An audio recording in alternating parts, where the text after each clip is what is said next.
Welcome to Explainer Insight. Today, I'm going to explain the movie The White Balloon. The experiences of childhood and growing older allow the opportunity for adult artists to reflect on the nature of innocence and lack of autonomy that affects many children on a daily basis as they develop in life. In director Jafar Panahi's debut feature The White Balloon, Panahi focuses on a young girl as she wanders through the Iranian capital of Tehran on her way to buy a goldfish, encountering various adults who ignore or refuse to help her. Panahi's film effectively shows the singular perspective of a child going through a typically mundane task, as the imbalanced power dynamic between the child and surrounding adults is heavily reinforced. Within the first few minutes of the film, Panahi places the audience into the energetic atmosphere of Tehran on its New Year holiday of Nowruz. Crowds are shuffling through a marketplace, market vendors are heard speaking loudly, and people are marching through with music until Panahi shifts focus to a woman and her young daughter Razia, who looks at goldfish being sold at a nearby shop. This then leads to the central conflict of the story, as Razia wants to buy a bigger goldfish from the store for the holiday, but their family has little money, and her mother thinks the fish they already have are fine. This is just one of the many examples of the power dynamic between children and adults highlighted here, as the younger girl can't buy a goldfish because she has no money of her own and no agency to buy one without her parents' permission. Furthermore, the importance of the family's money, which must be used for worthy, adult purposes, outweighs the simple desire of a child, despite Razia's insistence on the importance of a new fish. Abbas Kiarostami, who previously made films focused on children such as Where is the Friend's House? 1987 and Homework 1989, is able to write a script that creates sympathy for the young girl. When Razia's money is taken without her permission by the snake charmers, or when she argues with the shopkeeper about the true price of the goldfish or loses the money in a cellar and can't get it back, her powerlessness as a child is emphasized by the visual of her small stature surrounded by taller adult figures whose frames aren't even fully shown in the frame, making the audience feel uneasy for the vulnerable Razia. In addition, a readily apparent sadness in losing control during these situations is conveyed by crying, while the adults give blank expressions or chastise Razia for her sadness. This allows Panahi to place an adult audience in a vulnerable child's point of view amid the heavily contrasted visual emotions between characters. The true strength of Panahi's film relies on the relatively mundane conflict, instead of trying to create a vast and powerful struggle between protagonist and antagonist. While the adults in the film question the importance of Razia's desire for a new goldfish, both Panahi and Kiarostami justify the quest as being as important as any wish that any child might have throughout their lives that might not be fulfilled.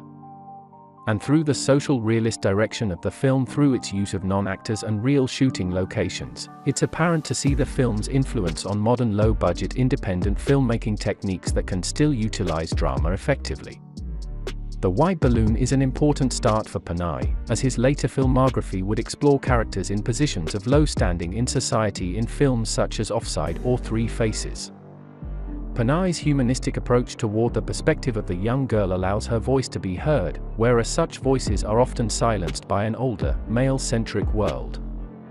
Panahi allows the wishes of children to be just as valuable as those of adults, an ability that children in the real world often lack. As almost all the adults within the film meet Razia's request for help or aid with utter disdain, Panahi is able to build the audience's sympathy toward her. Razia's older brother Ali doesn't fare better than his sister, either. At the beginning of the film, his father yells at him for buying soap instead of shampoo, tossing the soap at him.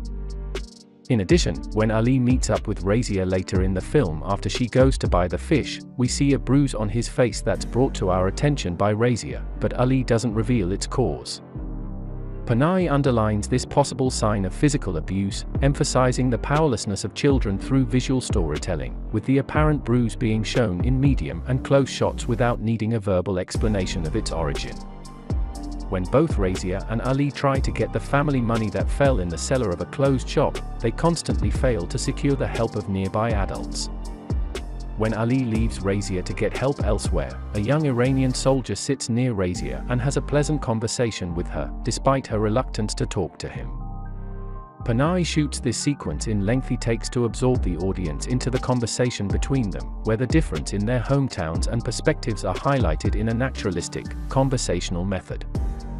Furthermore, this conversation is shown from a distance to show the highly contrasting visual differences between the rigid uniform colors and the taller stature of the soldier character and the brighter clothes and smaller appearance of Razia.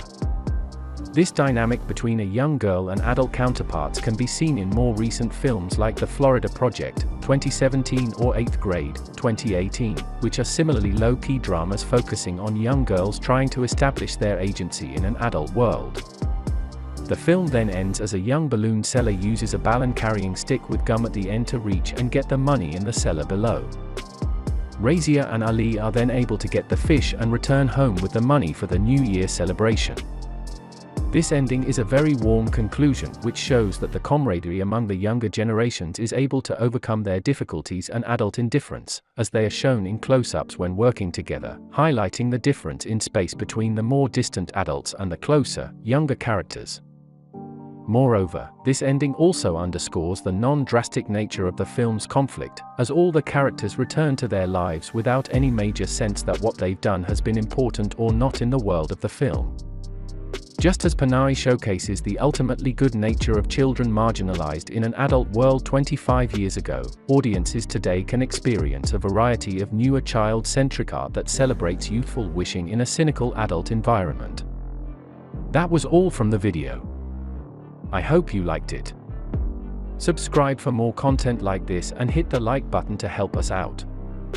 Also, leave a comment if you want us to explain your favorite movie. Until next time, take care.